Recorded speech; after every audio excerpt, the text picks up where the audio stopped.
안녕하세요. 이제 한국문화의 이해 1강의 두 번째 시간이죠. 그래서 좀 쉬셨습니까? 이번 시간에는 문화 개념에 대한 이야기를 좀 해볼까 합니다. 문화 개념. 문화라는 게 무엇이고 한국 문화라는 건 또 무엇인지 그것에 대한 거시적 접근으로 문화 전반에 대한 이야기와 한국 문화 전반에 대한 이야기를 좀 해볼 겁니다. 그래서 이제 아무래도 거시적으로 접근해가지고 큰 의미에서 문화가 무엇인지에 대해서 이야기를 할 거기 때문에 이미 여러분들이 알고 있는 내용들이죠. 알고 있는 내용이긴 하지만 그것을 어떤 텍스트의 하나의 학문으로서 어떻게 이해를 할 것인지, 그 다음에 어떤 문화학이라는 게 있죠. 문화학. 학문으로 존재하고 있는 문화학에 대한 이야기가 좀 나올 겁니다. 그래서 학문적으로 문화학을 어떻게 이해할 건지, 어떻게 바라볼 건지, 이런 이야기들이 좀 이야기 될 겁니다. 자, 시작해 봅시다. 문화의 개념과 관점 첫 번째 시간인데요. 먼저 문화의 의미죠. 그래서 어, 문화의 의미 보면 이제 라틴어의 어떤 쿨투라에서 파생된 컬처죠. 컬처를 번역한 말이죠. 그래서 우리가 이제 보통 영어로 컬처라 그러죠. 컬처 문화. 그래서 본래는 이제 경작이나 재배를 뜻하는 말입니다. 경작이나 재배를 뜻하는 말로서 어, 이 시작이 된 거죠. 그런데 이것이 현재에 이르러 가지고는 한 네 가지 정도로 이야기해 볼 수가 있죠. 그래서 지적, 예술적 어떤 생산물 혹은 한 사회의 전반적인 생활 방식, 그러니까 지적, 예술적 생산물이라는 것은 우리가 이제 보통 이런 걸 한번 생각해 봅시다. 클래식 음악이라는 게 있죠. 클래식 음악. 그러면 이제 우리가 뭐 베토벤이라든지 모차르트로 대표되는 그 클래식이 있죠. 그럼 그 모차르트라든지 베토벤으로 대표되는 문화라는 게 과거에는 이 문화의 범주라는 게 굉장히 협소했죠. 작았죠. 그래서 예술로 대표되는 것들이 이제 문화의 중심을 이루었지 않습니까? 그러니까 그 예술이라고 했을 때도 음악이라든지 미술로 거의 한정이 되죠. 그래서 음악과 미술이라 그랬을 때 음악 같은 경우에는 우리가 지금 현재 이해하고 있기로는 옛날 음악들이 클래식이란 이름으로 고전 음악이죠. 클래식이란 이름으로 서양에서 음, 존재하고 있었죠. 그럼 클래식이 어떻게 생산되고 유통되었는가를 한번 생각해 봅시다. 클래식의 생산과 유통의 과정을 놓고 보면 결국 귀족들, 우리가 이제 흔히 뭐 오작이라 그러죠. 그래서 공작, 백작, 후작, 자작, 남작으로 대표되는 귀족층이죠. 그 오작 귀족층들이 후원금을 주어가지고 그 후원금을 받은 음악가들이 클래식이라는 음악을 만들어내지 않습니까? 그리고 그들 앞에서 공연을 하고 상연을 하죠. 공연을 하죠, 공연을. 음. 그게 이제 클래식의 출발이죠. 그리고 그게 이제 현재까지도 이어지고 있는 거 아닙니까? 그랬을 때 그 클래식의 어떠한 그 쉽게 얘기하면 클래식을 받아들이고 그것을 수요했던 수요층이라는 것은 귀족층이었죠. 일부 귀족층들이었기 때문에 그 문화 자체라는 게 범위 자체가 협소했었고 범위의 대상이라는 것도 굉장히 작았지만 현재에 이르러 가지고는 그 문화의 범주라는 것 자체가 굉장히 광의의 개념이면서 여기 나와 있듯이 어떤 한 사회 전체의 어떤 전반적 생활 양식으로까지 확장되어 있는 상황입니다. 어. 그리고 어떤 광의의 개념으로서 교양, 그다음에 세련, 예술 이런 것들로서 인간에 의해서 이룩된 모든 것들을 갖다 이야기한다. 그러니까 인간 주변을 둘러싸고 있는 모든 것들이 어떤 의미에서는 문화라고 봐도 과언이 아니죠. 그러니까 우리가 앞서 얘기했듯이 과거의 어떠한 문화 하면은 예술 안에서의 미술, 음악 이 정도로 제한되어 있었다면 현재의 문화라는 것은 인간 주변을 둘러싸고 있는 모든 것들이 어떤 하나의 문화로 존재하게 되죠. 그러니까 그리고 그것이 굉장히 세분화되죠. 세분화됩니다. 그러니까 여러분들이 생각해 보십시오. 식문화, 그 다음에 그러니까 우리가 음식을 먹는 거를 식문화라 그러지 않습니까?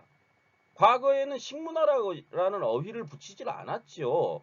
그냥 어떤 의식주라는 말이 나왔던 게 뭡니까? 의식주라는 것은 인간이 기본적으로 살아가는 데 필요한 세 가지 요소라는 거 아닙니까? 그러니까 맨 처음에 출발은 어떤 의식주로 대표되는 인간이 살아가는데 기본적으로 충족되고 요구되는 것들을 기본 출발점으로 했던 이 의식주마저도 하나의 문화로서 문화 코드로서 현재는 작동하고 있다는 거죠. 그래서 주거 문화 이런 말들을 하죠. 의식주 했을 때 주거 문화, 그다음에 식문화, 그다음에 의식, 그다음 의류, 의류 역시 그러니까 의 문화죠. 의 문화, 복식 문화 이런 것들이 있죠. 복식, 입는 것들의 어떤 문화의 행태. 이렇듯이 광의 개념으로서 교양 있고 세련되며 예술적인 것이다라는 것은 교양 있고 세련되며 예술적인 것이라는 말 자체가 가지고 있는 게 문화라는 것은 이런 거죠. 여러분 생각해 보세요. 내가 의식주에 굉장히 급급합니다. 의식주에 급급하다는 것은 먹고 살기에 바쁘다는 거죠. 먹고 살기에 바쁘면 뭡니까? 어떻습니까? 그 먹고 사는데 그러니까 내가 하루에 한 끼 먹기도 그러니까 하루에 한 끼 세 끼를 먹어야 되잖아요. 세 끼를 먹어야 되는데 우리가 보통 이제 일반적으로 알고 있기를 근데 한 끼 먹기도 힘들어요. 그러면은 뭡니까? 그 한 끼를 어떻게든 먹기 위해서 굉장히 노력을 하겠죠. 어. 그러니까 문명이라는 것이 태동됐을 때 문명이라는 것이 태동이 되고 그 문명의 혜택에 의해서 사람들이 같이 모여서 공동생활, 집단생활을 하게 되고 그러면서 하나의 주거 문화가 형성이 되면서 주거 생활이 형성이 되면서 사람들이 이제 농작물을 기르게 되지 않습니까? 그리고 가축을 기르게 되고 그러면서 문명이라는 것이 만들어지지 않습니까? 인간에 의해서. 그랬을 때 그때 당시에 어떠한 그 문화라는 것은 없었죠. 왜? 그렇죠. 먹고 살기가 힘들었기 때문에. 먹고 사는데 급급했다는 겁니다. 그러면 아까 제가 말씀드렸던 클래식이라는 것도 결국은 클래식 문화를 갖다가 향유했던 계층이라는 것은 귀족층이었지 않습니까? 그럼 귀족층이 클래식이라는 문화를 왜 향유했습니까? 그렇죠. 자기들이 먹고 사는 것을 걱정할 필요가 일단 없었죠, 귀족들은. 그리고 그들은 남는 게 뭡니까? 남는 게 시간이잖아요. 그러다 보니까 그 남는 시간을 무슨 여흥으로 어떻게 즐겁게 보낼 것인가를 고민하기 시작하는 거죠. 거기에서 문화라는 게 발생된 거 아닙니까? 어떻게 즐기고 어떻게 즐겁게 할 것이냐. 그리고 남들에게 어떻게 교양 있게 보일 것이냐. 또한 어떻게 세련돼 보일 것이냐. 그리고 예술이라는 것을 어떻게 즐길 것이냐.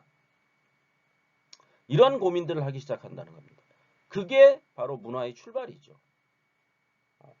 그러니까 여기서 이 컬처라는 것도 경작이나 재배를 뜻하는 것에서 출발했다는 것 자체가 처음에 그러니까 문화라는 것은 어떠한 그러니까 인간의 의식주 경작이나 재배면 뭡니까? 식을 위해서 한 행위죠, 행위. 그 식을 위해서 한 행위에서 출발을 합니다. 그러니까 이거죠. 알타미르 동굴 벽화라는 것에 보면 인간이 어떠한 그 뭐 구석기 시대, 신석기 시대, 철기 시대를 거치면서 벽화를 하지 않습니까? 벽화. 그게 미술의 출발 아닙니까? 그러니까 벽에다가 동물 그림을 그려놓는 겁니다. 그럼 동물 그림을 그릴 때는 그 의미가 왜 그것을 거기다 그려놨는지를 정확히 우리가 알 수는 없죠. 왜? 그 시대를 살지 않았기 때문에요. 다만 유추를 하죠. 유추를 해봤을 때 거기에 그것을 그린 이유는 무엇이었을까 했을 때 여러 유추들이 나올 수 있을 겁니다. 그렇지만 지금 현재 우리가 그것을 하나의 미술의 출발이라고 보고 있는 것은 그것이 경작이나 재배의 의미로서 출발을 문화가 하는 것과 같이 어떤 그 의식주 안에서의 식을 해결하는 형태로서 문화가 출발을 했다는 겁니다. 그런데 그게 점차 발전되면서 인간의 주변을 둘러싸고 있는 어떤 환경적 요소들이 문화라는 이름으로 이데올로기화 돼버린 거죠. 그렇게 되다 보니까 여기 그 세 번째 나와 있듯이 어떤 지적이라든지 정신적, 미학적 발전의 일반 과정이라고까지 이야기할 수 있는 겁니다. 그러니까 지적인 것과 정신적인 것들, 미학적 발전의 일반 과정을 우리가 문화다라고까지 이야기할 수 있게 된 거죠. 더불어서 한 민족, 한 시대, 한 집단 혹은 인류 전반의 특수한 삶의 방식이죠. 그러면 보편적 삶의 방식과 특수한 삶의 방식이라고 그랬을 때 보편적 삶의 방식이라는 것은 뭘까요? 그렇습니다. 왜 특수한 삶의 방식이라고 이야기를 하냐면 보편적 삶의 방식이라는 것은 인간이 의식주라 그랬을 때 식을 놓고 봅시다. 먹고 살기 위해서 재배를 하고 경작을 하고 하는 것은 문화라고 이야기를 하지 않죠. 우리가 농사 짓는 행위를 갖다가 문화라고 이야기합니까? 그건 아니죠. 농사를 지어가지고 그것을 이를테면 봄에 쌀에 씨를 모내기를 통해 가지고 뿌려가지고 모내기를 통해 가지고 이제 어떤 한국의 어떤 농경 문화 안에서 쌀이라는 곡류를 재배하지 않습니까? 그래서 그 쌀이라는 곡류를 재배해 가지고 가을에 걷어 가지고 그걸로 식문화의 어떤 주 음식으로 한국인들이 소비를 하고 있죠. 그거는 한국인들이 식을 유지하기 위한 하나의 보편적 삶의 방식으로서 유지가 돼가는 겁니다. 그렇기 때문에 그것을 하나의 문화라고 이야기하고 있지는 않지요. 먹는 것 행위를 자체를. 그런데 이런 건 있죠. 한국인들이 쌀을 주식으로 하는 식문화를 가졌다라고는 이야기를 하죠. 한국인들은 쌀을 먹고 살아간다라고 하는 것을 문화라고 하지는 않습니다. 다만 한국인들은 쌀을 그러니까 다른 나라들에 비해서 쌀을 주식으로 해가지고 쌀밥이라는 것을 만들어 먹고 그 쌀밥 주변에 반찬이라는 것을 다양하게 만들어 가지고 섭취하는 식문화를 가지고 있다라고 이야기를 하죠. 그거는 한국인만의 어떤 특수한 삶의 방식이기 때문에 문화라는 어휘를 집어넣을 수 있는 겁니다. 그렇지만 한국인이 먹는 것을 통해 가지고 인간으로서의 생활을 유지하고 있다라는 것을 문화라고 이야기하지는 않죠. 그거는 보편적 삶의 방식이기 때문에. 조금 이해가 가십니까? 보편과 특수의 관계. 그러니까 여러분들의 국가에서도 식문화라는 것은 그 나라만이 가지고 있는 독특한 먹는 방식이죠. 먹는 방식.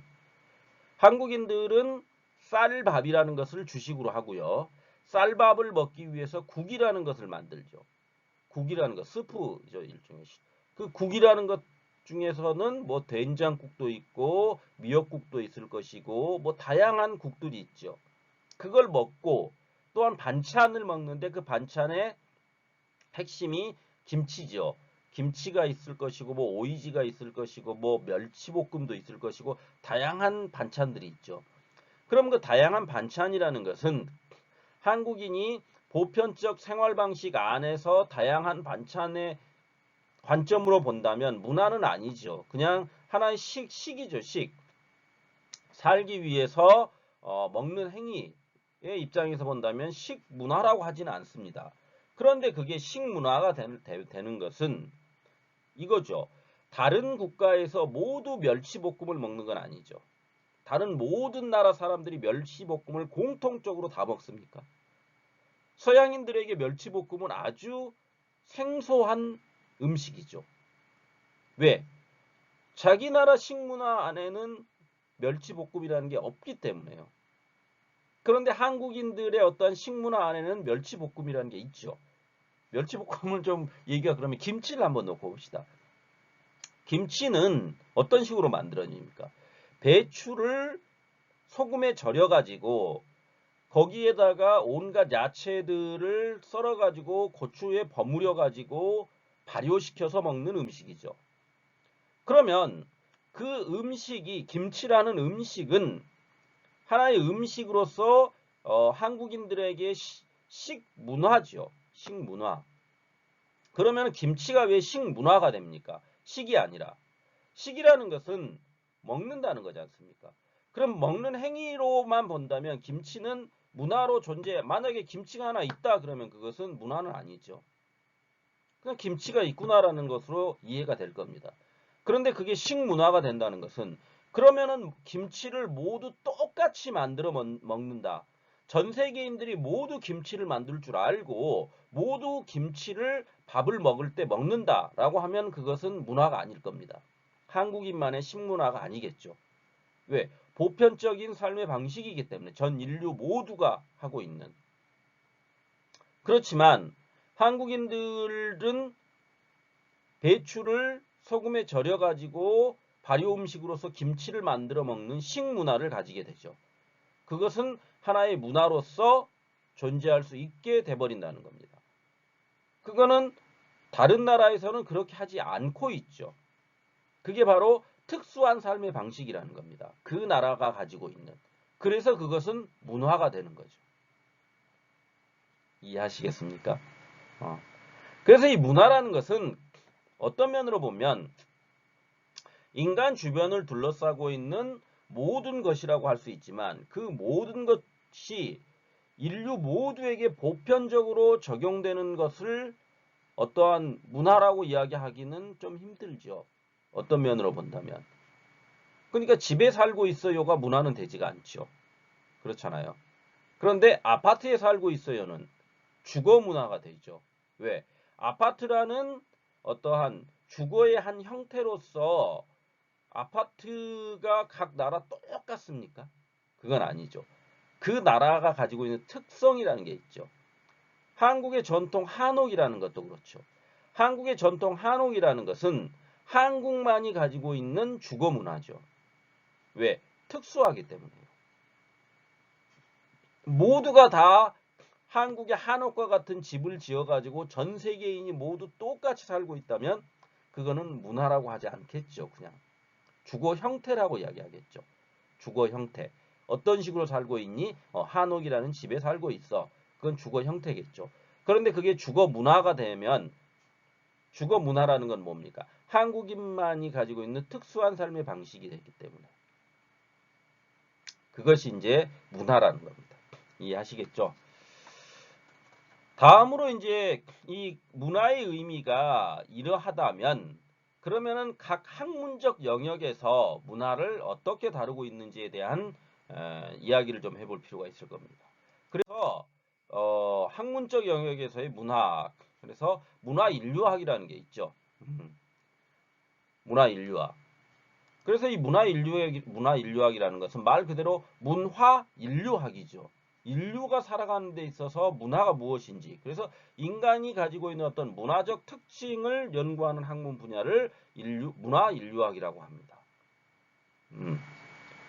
그래서 이 문화인류학이라는 것은 고고학이 다루는 범위 밖의 역사시대부터 현대까지 전 세계 여러 민족과 그들의 문화를 사회과학적 방법으로 비교 연구하는 것을 문화인류학이라고 일컫는 겁니다.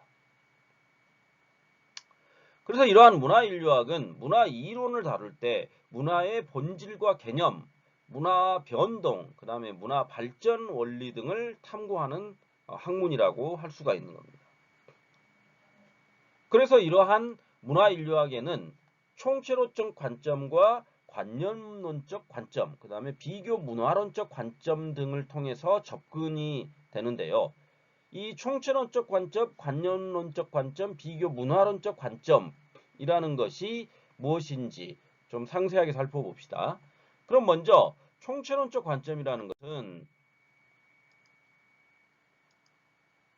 가장 일반적인 관점으로 문화를 한 인간 집단의 생활 양식의 총체라고 본다는 겁니다. 총체론이지 않습니까? 총체론이라는 것은 모았다는 겁니다. 모두를 모아놨다. 이게 이제 총체지 않습니까? 그러니까 가장 일반적인 관점으로서 그러니까 문화를 한 인간이 그 주변을 둘러싸고 있는 생활 양식 모두를 갖다 일컫는다. 그게 총체론이라는 겁니다. 총체의 쉬운 한국말은 모두죠. 모두 모아놨다. 이런 정도로 이해하고 가시면 될 겁니다. 그래서 문화라는 것은 결국 한 사회 인간들의 행동 및 사고 그리고 그 산물들의 모두라고 보고 있다는, 모두 총체로 보고 있다는 거니까 모두라고 본다는 거죠. 그렇기 때문에 문화의 기초라는 것은 결국 상징과 인간이 가지고 있는 상징 능력을 통해 형성된다는 겁니다. 그러니까 상징이라는 것은 어떤 대상이 있죠. 상징, 우리가 이런 거죠. 뭐라고 해야 될까? 여러분들이 쉽게 이야기할 수 있는 거. 휴대폰을 한번 봅시다. 휴대폰을 보면 휴대폰이라는 것이 하나의 상징으로서 편리한 도구죠. 우리가 아닙니까, 여러분? 그래서 편리한 도구죠. 생활을 하는 데 있어서 휴대하고 다니면서 쓸 수 있는 전화지 않습니까? 휴대전화잖아요. 휴대전화. 가지고 다니면서 무선으로 마음껏 통화를 할 수 있는 거기 때문에 하나의 휴대전화는 휴대전화를 가지고 상징 얘기하면서 여러분들이 어려우실 수 있으니까 이걸 가지고 한번 얘기해 봅시다. 맞아. 십자가를 가지고 한번 얘기해 봅시다. 십자가는 물질 대상으로서의 십자가와 종교적 의미의 십자가가 있죠. 여러분들이 십자가를 보면 그 십자 형태로 되어 있지 않습니까? 그럼 원래 십자가는 과거에 뭐였습니까? 그렇죠. 하나의 그러니까 그 예수가 십자가에 매달리죠. 그런데 예수가 왜 십자가에 매달립니까? 허용되지 않았던 종교를 유포했다는 죄목이었잖아요. 그러면 그 당시 십자가라는 것은 결국 뭡니까? 형벌의 한 형태를 이행하는데, 형벌을 이행하는 데 있어서 하나의 수단으로 동원되었던 겁니다. 그래서 죄를 지은 사람들을 십자가에 못 박아 가지고 죽였죠. 놔뒀죠, 그대로. 그게 하나의 형벌이었습니다. 형벌. 그런데 그게 이제 물질 대상으로서의 십자가죠. 그런데 종교적 의미의 십자가가 되면서부터 그건 상징이 되고 상징 능력이 발휘되어 버립니다. 그럼 종교적 의미의 십자가라는 것은 바로 예수가 그런 하나의 물질 대상으로서 형벌의 한 도구로서 사용되었던 십자가에 못 박혀 죽음으로써 순교를 하게 되지 않습니까? 그걸 우리가 뭐라 그래요? 종교적 순교라고 그러지 않습니까? 종교적 순교를 하게 됨으로써 현재의 십자가라는 상징 능력이라는 얘기 뭐라고 되어 있습니까? 사물과 사건에 대해서 자유롭게 의미를 창작하거나 결정하고 부여하는 능력이라고 그랬죠. 그러면 예수가 십자가에 못 박혔다는 하나의 사건을 통해 가지고 그것을 뭐로? 순교라는 하나의 의미로 만들어 버리지 않습니까? 그렇기 때문에 지금 우리가 현재의 현대인들이 십자가라는 그 상징을 보게 되면 인간이 만들어 놓은 상징 능력, 그러니까 의미를 부여하는 거죠. 그거는. 그러니까 상징 능력이라는 것은 인간만이 가지고 있는 고유한 특성인 상징에 대해서 의미를 부여하는 행위입니다. 그게 상징 능력이죠. 그러한 것을 통해 가지고 십자가는 뭐가 돼 버렸습니까? 지금은 순교의 의미를 가지게 돼 버렸지 않습니까? 그러니까 각 교회 혹은 카톨릭 안에서도 종교적 순교의 의미로서 십자가를 갖다가 상징화해서 교회의 어떠한 교회를 나타내는 상징물로 활용하고 있지 않습니까? 그러니까 지금 여러분들이 길거리를 지나가다가 십자가를 보면 아, 저기는 교회구나라고 인지를 해버리죠. 그것은 단순히 과거의 어떠한 물질 대상으로서의 십자가는 만약에 로마 시대의 십자가라면 그건 뭡니까? 하나의 형벌의 도구죠. 그냥 형벌의 도구일 뿐입니다.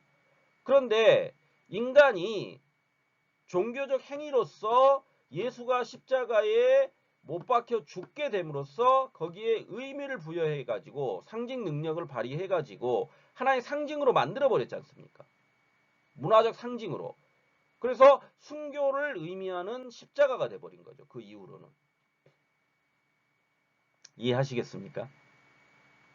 그게 바로 문화의 기초로서 상징과 상징 능력을 이야기하는 겁니다. 그게 이제 총체론적 관점에서 보았을 때의 어떠한 문화라는 거죠. 총체론적 관점에서 보았을 때의 문화.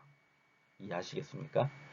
다음 이제 우리가 이야기해 볼 수 있는 게 관념론적 관점입니다. 관념론적 관점.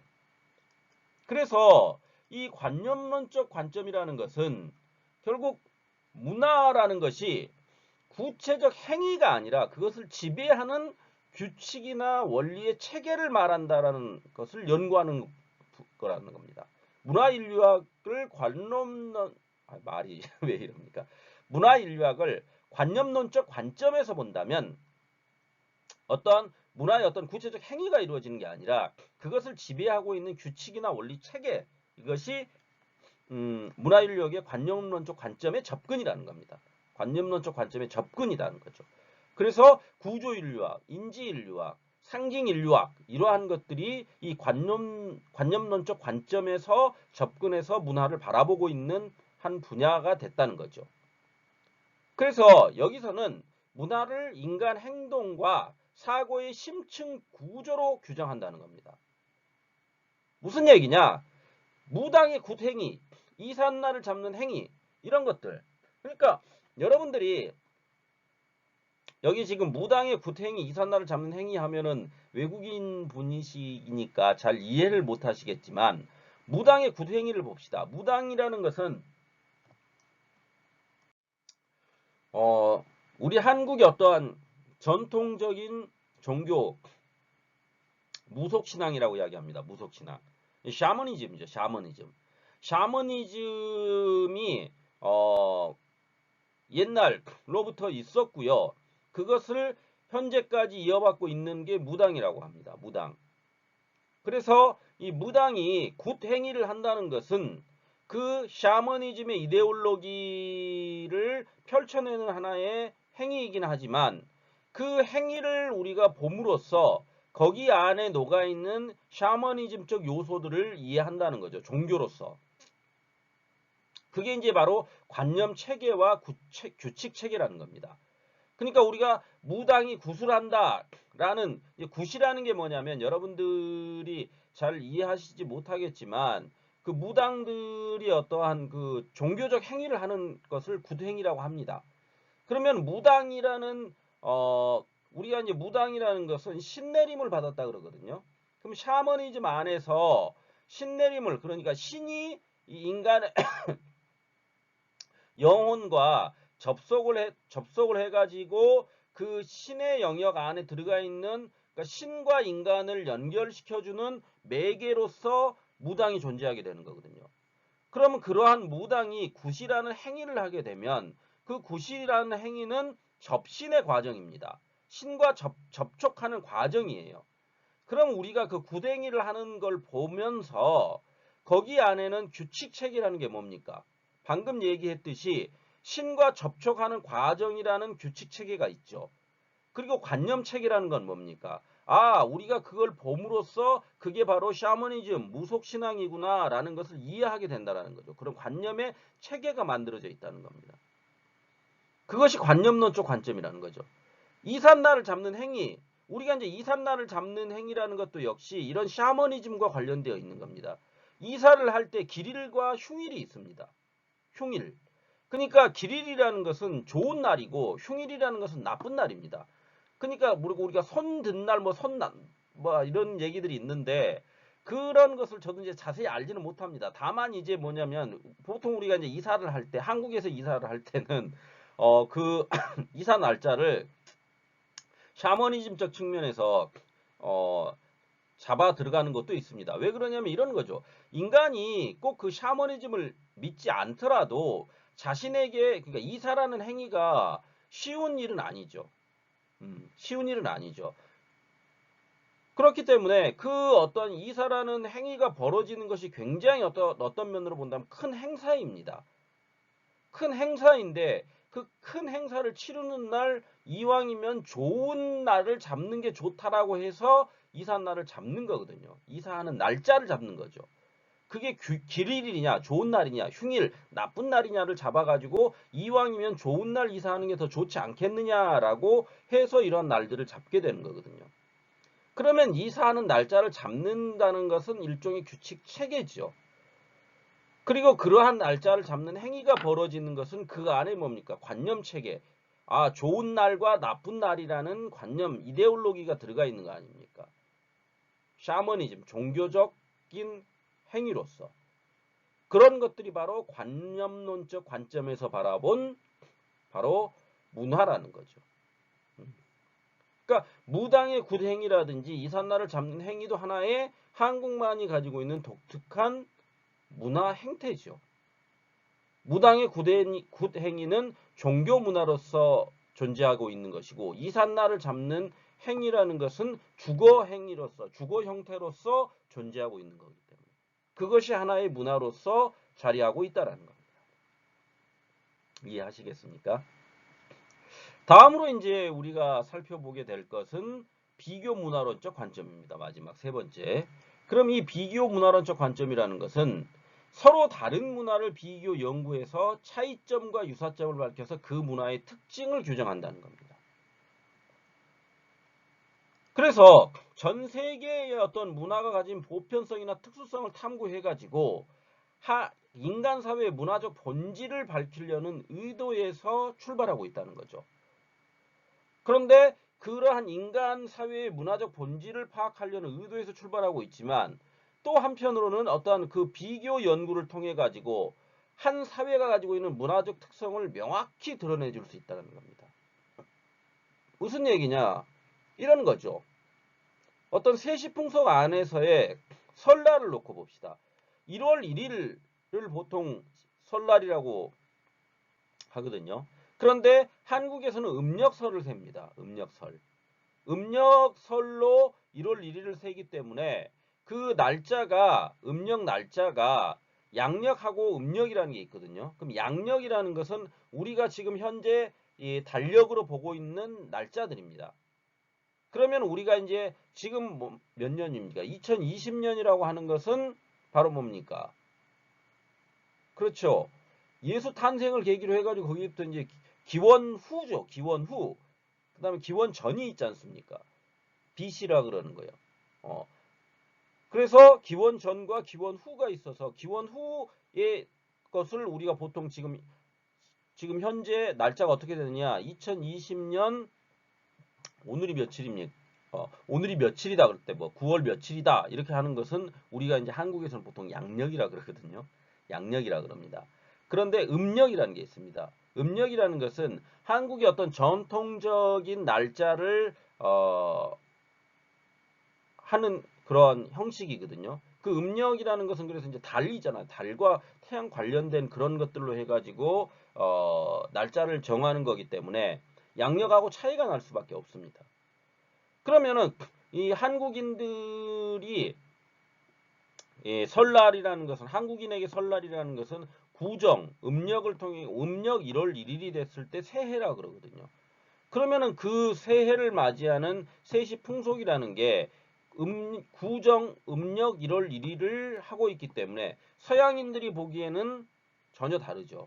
서양인들은 양력 1월 1일을 새해를 맞는 첫날로 맞이하지 않습니까? 그렇다면 비교 문화론적 관점에서 본다면 새해의 첫날을 어떻게 규정하느냐에 따라서 거기에서 벌써 문화적 차이가 발생되고 있죠. 서양인들에게 새해라는 것은 2020년 1월 1일이 되겠죠. 그런데 한국에 있어서의 새해라는 것을 물론 이제 2020년 1월 1일을 공식적으로도 한국에서 공식적으로는 새해라고 이야기를 하지요. 그런데 한국의 세시풍속 안에서의 새해를 맞는 첫 날짜는 음력 1월 1일이 됩니다. 그걸 설날과 혹은 구정 이런 어휘로 해놓습니다. 그것은 일종의 한국의 세시풍속 문화죠. 그럼 한국의 세시풍속 문화를 통해서 한국만이 가지고 있는 독특한 문화를 읽어낼 수가 있는 거죠. 그게 이제 바로 일종의 비교 문화론적 관점이라는 겁니다. 그러한 것들이. 이해하시겠습니까? 이렇게 해서 여러분과 함께 이제 문화인류학에 대한 이야기를 좀 해봤습니다. 문화인류학은 그러니까 학문적으로 문화를 접근하는 거죠. 그래서 총체론적 관점 해가지고 가장 일반적인 관점으로서 인간 주변을 둘러싸고 있는 모든 것들에 대한 이야기를 해봤죠. 그러면서 인간이 그러한 인간 주변을 둘러싸고 있는 모든 것들에다가 상징과 상징 능력을 통해서 의미 부여를 하게 되는 그런 이야기들, 십자가 이야기를 했었죠. 그 다음에 두 번째로 이제 관념론적 관점 해가지고 뭡니까? 그 문화 안에서 그러니까 무당의 구대행이라든지 이사 잡는 날을 행위를 하는 것들 이런 것들이 하나의 문화로서 존재하게 되는 그 과정이 관념론적 관점에서 바라본 문화인류학이라는 이야기를 했었습니다.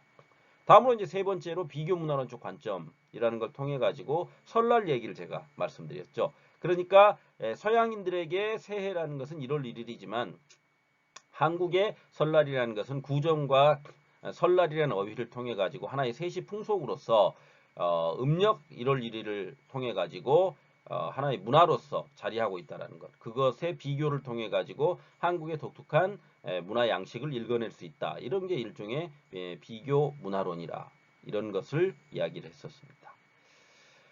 자, 다음으로 민속학을 얘기해 볼 건데요.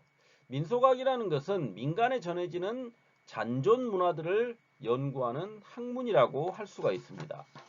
그렇기 때문에 이러한 민속학은 민간에 전해지는 어떤 전통적인 신앙, 전설, 풍속, 생활양식, 관습, 종교 의례, 미신, 민요, 속담 등을 총괄하는 말이면서 서민들이 가지고 있는 그러한 지식들을 의미한다고 볼 수가 있습니다. 그렇기 때문에 이 민속학은 일상문화 가운데서 전통과 관련된 문화를 연구하는 것을 의미하고 있습니다. 그러니까 민속학 하면은 말 그대로 전통을 연구하는 것 이렇게 이해하고 계시면 될 것 같습니다. 그게 민속학이다 이렇게 볼 수가 있죠. 다음 이제 마지막으로 문화 연구를 좀 살펴봅시다. 그러니까 우리가 그 문화를 연구하는 학문으로서 연구하는 세 가지를 이야기하고 있죠. 그래서 처음에 문화인류학에 대해서 이야기를 했고요. 두 번째 민속학이라는 것. 그래서 민속학이라는 것은 어떤 문화적 전통을 가지고 이야기하는 것이다. 이런 이야기들을 했었고요. 세 번째로 이제 문화연구라는 게 있는데요. 이 문화연구라는 것은 특정한 사회문화적 맥락에서 탄생한 학문입니다. 그래서 1964년 영국 버밍대학의 버밍엄 문화연구소에서 이것이 이제 비롯됐는데 한 사회의 문화를 분석함으로써 그 사회의 문화를 생산하고 실천 소비하는 사람들이 공유하는 행동과 사상의 유형을 해석해 놓음으로써 이를 통해 가지고 그 시대 혹은 그 집단 혹은 그 민족이 가진 독특한 문화 성향을 읽어내려고 하는 것이 바로 문화 연구라고 볼 수가 있습니다. 그러니까 학문적 접근으로서의 문화 연구라는 거죠. 그렇기 때문에 이 문화 연구를 통해 보았을 때 문화라는 것은 단순하게 인간 삶의 방식만을 이야기하는 것이 아니라 그 문화의 범주를 확장해 가지고 의미의 생산이라든지 소통, 수용 과정, 결과 등을 통해 가지고 총체적으로 문화를 바라보려고 하는 시도라고 볼 수가 있는 겁니다. 그러니까 인간 주변을 둘러싸고 있는 것이 문화이다라고 단순화시켜서 이야기하는 게 아니라 그 범주를 좀 더 확장시켜 놓은 게 문화 연구라고 볼 수가 있는 겁니다. 그래서 문화 연구는 그 어떠한 하나의 문화라는 것이 만들어진다고 했을 때 그 만들어진 문화를 그러니까 어떻게 생산이 되고 어떻게 소통이 되고 어떻게 인류에게 수용되었는가 그리고 그 수용을 통해서 나타난 결과는 무엇인가 이러한 것들까지 모두 총체적으로 연구해서 하나의 문화 코드로 읽어내려고 한다라는 것이 바로 문화 연구라고 보시면 될 것 같습니다. 이해하시겠습니까? 그러니까 여러분들이 지금 제가 뭐 문화인류학, 민속학, 그다음에 문화연구에 대해서 이야기를 했는데요. 학문적으로 문화를 접근했을 때 이런 식으로 접근을 할 수 있다라는 정도로 이해를 하고 가시면 될 겁니다. 여러분들이 여기 지금 여기에 관련된 학과가 아니기 때문에 문화 관련 학과가 아니기 때문에 여러분들 이런 정도로 이해하시고 이런 것이 문화 연구 그러니까 문화를 하나의 학문으로서 연구하는 분야들이 이러한 것들이 있구나라는 정도로 이해하고 하시면 될 겁니다. 다음은 이제 우리가 살펴보게 될 것은 한국 문화의 개념과 유형입니다. 그래서 한국 문화의 개념을 먼저 살펴보면 한국 문화라는 것은 결국 한민족이 역사 속에서 한반도를 중심으로 형성해온 생활 문화 양식의 생활 양식의 총체라고 볼 수가 있죠. 생활 양식의 총체, 모든 것이라는 겁니다. 그러니까 한민족이라는 하나의 민족 집단이 한반도 땅덩이를 중심으로 해가지고 형성시켜온 생활 양식 전반을 갖다 다 이야기하는 게 한국 문화이다라고 보면 되는 거죠. 그렇기 때문에 이 한국 문화라는 것은 한국이라는 국가 속에서 이루어지는 문화와 그 주변을 둘러싼 국가들과의 관계 속에 나타나는 문화를 모두 일컫는 것이기도 합니다. 그러니까 단순하게 한국 한 국가만을 의미하는 게 아니라 주변 국가의 관계라는 것도 있지 않습니까? 이를테면 불교라고 합시다. 종교로서 불교 문화라는 게 있다고 했을 때 그 불교 문화가 어떻게 유입되느냐 혹은 어떻게 전파되느냐를 봤을 때 우리나라 같은 경우에는 중국으로부터 불교를 유입시키죠. 그리고 그 유입된 불교로 하나의 어떠한 문화를 꽃피우죠. 불교 문화를. 그리고 그 불교 문화를 어디에? 일본이라는 나라에 전파하지 않습니까? 또. 그러한 과정 안에 놓여 있다라는 거죠. 그러니까 한국을 둘러싼 그 주변 국가의 관계 안에서의 문화를 읽어내야 된다. 이것이 바로 한국 문화다라고 이야기할 수 있다는 거죠. 다음으로 한국 문화라는 건 결국 한민족이 한반도에 살아오면서 만들어낸 특수한 생활 양식이나 타 국가나 민족과 구분되는 독특한 삶의 특성을 의미한다는 겁니다. 그러니까 문화는 아까 제가 앞서도 문화 컬처 이야기를 할 때도 그 말씀 드렸죠. 김치로 대표되는 식문화에 대해서 이야기를 했지 않습니까? 그러니까 그 김치라는 게 전 세계 혹은 한옥이라는 게 모두가 다 똑같이 하고 있다면 그것은 문화가 아니겠죠. 그런데 한국만이 그것을 하고 있기 때문에 그것은 식문화가 되는 것이고 주거문화가 된다는 겁니다. 그러니까 한국 문화라는 것도 역시 뭡니까? 특수하고 독특하다는 거죠. 그 나라만이 가지고 있는. 이해하시겠습니까? 그런 정도로 이해하고 가시면 거시적으로 이해하고 가시면 될 것 같습니다. 이제 마지막으로 우리가 이번 1강에서 마지막으로 우리가 살펴볼 것은 한국 문화의 유형입니다. 그래서 뭐 조항록의 구분인데요. 이거는 그냥 여러분들이 이런 식으로 구분할 수 있겠구나 정도로 이해하시면 될 것 같습니다. 그래서 이것이 전반적으로 모두 이렇게 되어 있다라는 게 아니라 이런 식으로 구분해 놓을 수 있다라는 겁니다. 한국의 문화라는 것을. 그래서 조항록 선생 같은 경우에는 총 10가지 정도를 이야기하고 있는데요. 먼저 의식주 문화 해가지고 한국인의 어떤 의식주와 관련된 기본 내용과 특징적 양상을 의식주 문화라고 얘기를 했고요. 역사 문화, 그래서 한국인이 역사적으로 진행하여 쌓아온 산물들이라고 볼 수가 있죠.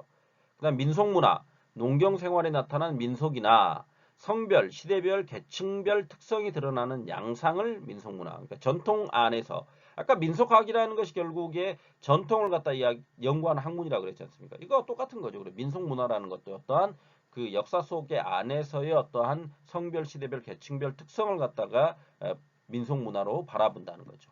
그 다음에 사상문화, 한국인의 어떤 사상적 원리와 그 특징을 잡아내는 것이겠죠.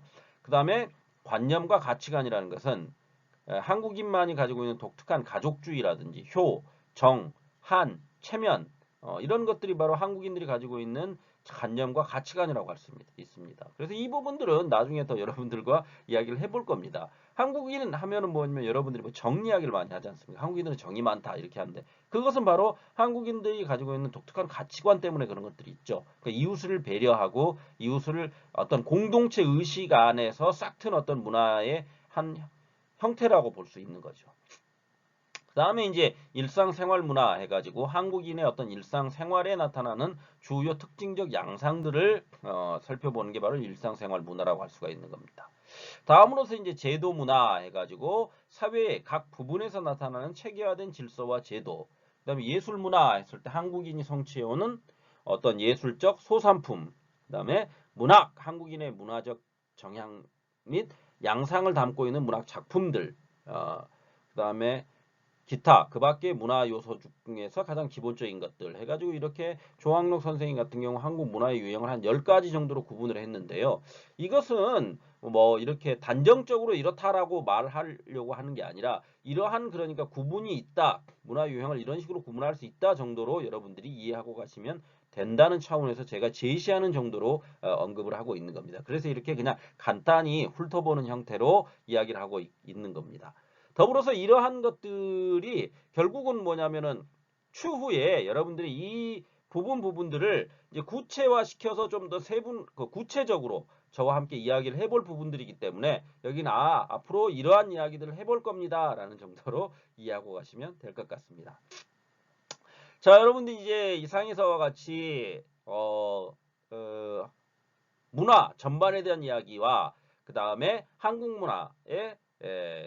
문화가 무엇인지에 대한 거시적 관점에서의 접근에 대해서 좀 이야기를 해봤습니다. 듣느라고 수고들 하셨고요. 1강은 이런 정도로 마무리하는 걸로 하겠습니다.